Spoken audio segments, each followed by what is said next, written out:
Assalamualaikum warahmatullahi wabarakatuh. Apa kabar semuanya? Semoga kita dalam keadaan sehat-sehat ya. Baik, dalam kesempatan ini saya akan menyampaikan materi terkait limit fungsi trigonometri.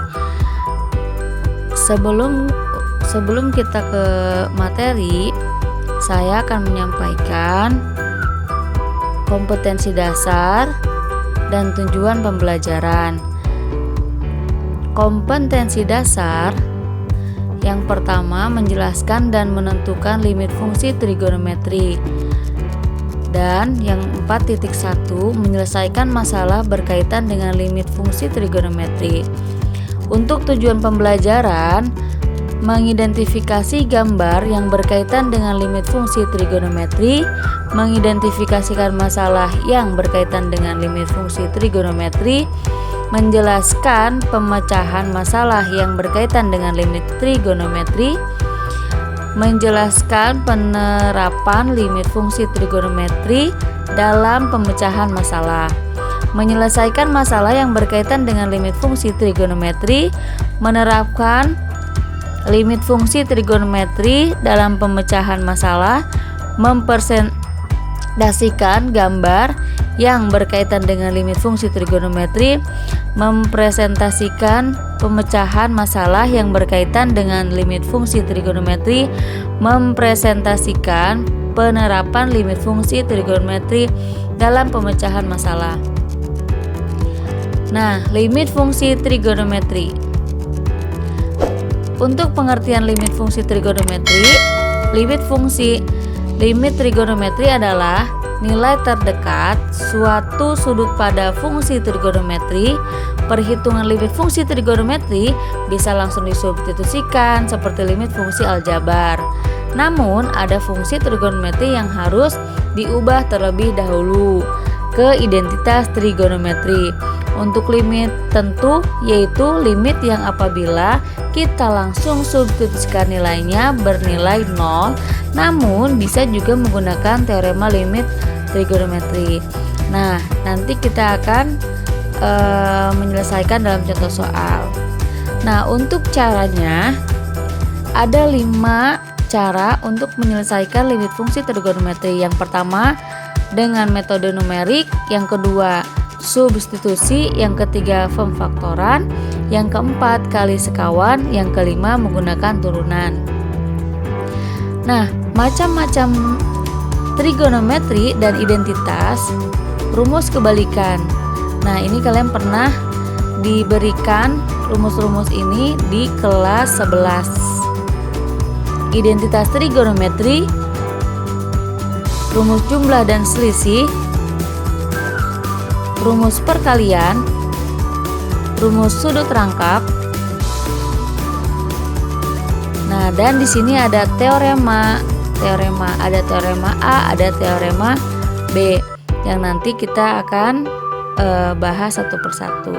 Jadi di rumus-rumus dan identitas trigonometri kalian harus menguasainya. Baik, kita lanjutkan ke contoh soal yang kita akan bahas mengenai sin, cos, dan tan. Baik, kita membuat contoh soal. Kita akan membahas contoh soal ya, contoh. Nah, contoh soal yang pertama kita buat lim x mendekati v per 4 sin x. Nah, di teorema B itu ada lim x mendekati A sin x, maka sama dengan sin A. Lim x mendekati A cos x sama dengan cos A. Lim x mendekati A tan x, maka sama dengan tan A. Nah, kita akan menggunakan yang ini terlebih dahulu nih. ya, sin. Berarti karena soal sini lim X mendekati V per 4 sin X, maka di sini sama dengan sin V per 4. Nah, sin V per 4 sama dengan sin V per 4, berarti sin V itu adalah 180 derajat. 180 derajat dibagi 4 sama dengan 45 derajat. Maka di sini 45 derajat. Sin 45 derajat adalah setengah akar 2. Jadi hasilnya ini. Paham nggak?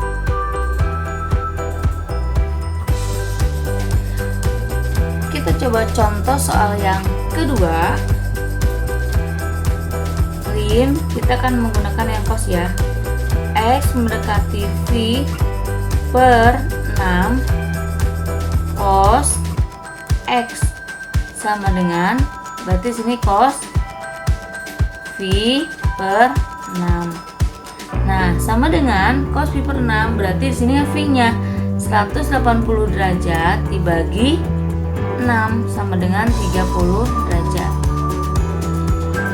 Cos 30 derajat adalah setengah akar 3. Paham ya sama sini? Nah, baik, contoh yang ketiga, kita menggunakan lim X mendekati V per 3 tan X. Nah, maka sama seperti yang tadi, lim di teorema B, lim X mendekati A, maka di sini tan X sama dengan tan A. Nah, maka di sini pun tan menggunakan yang V per 3. Tan V per 3 berarti 180 derajat dibagi 3, maka menjadi tan 60 derajat. Tan 60 derajat adalah akar 3. Paham ya? Kalau yang belum paham boleh bertanya di komentar ya. Nah, contoh soal yang keempat, kita membuat contohnya agak berbeda ya. Lim X mendekati V per 4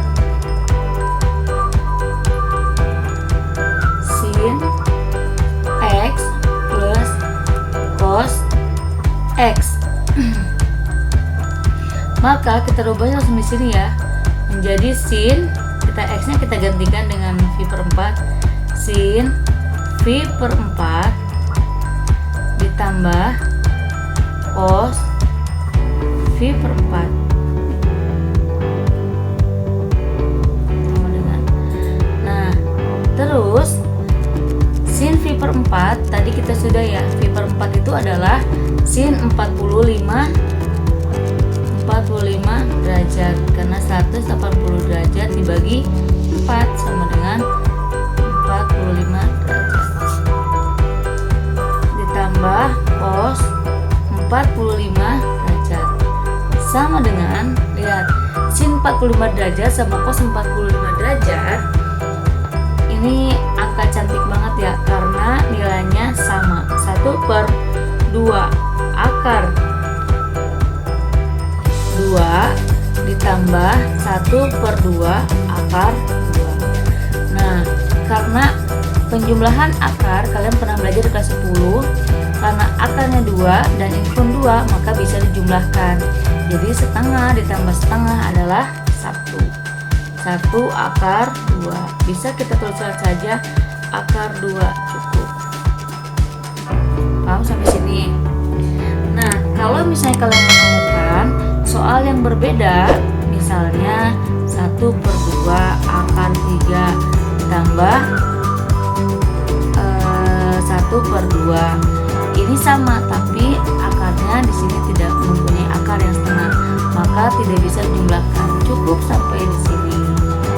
Nah, adapun kalau misalnya 1/2 akar 2 ditambah misal ya 1/3 akar 2, maka kalian harus menyamakan penyebutnya dulu, seperti penjumlahan pecahan pada SD yang pernah kalian dapat ya, di SD pernah kalian dapat untuk penjumlahan pecahan seperti itu.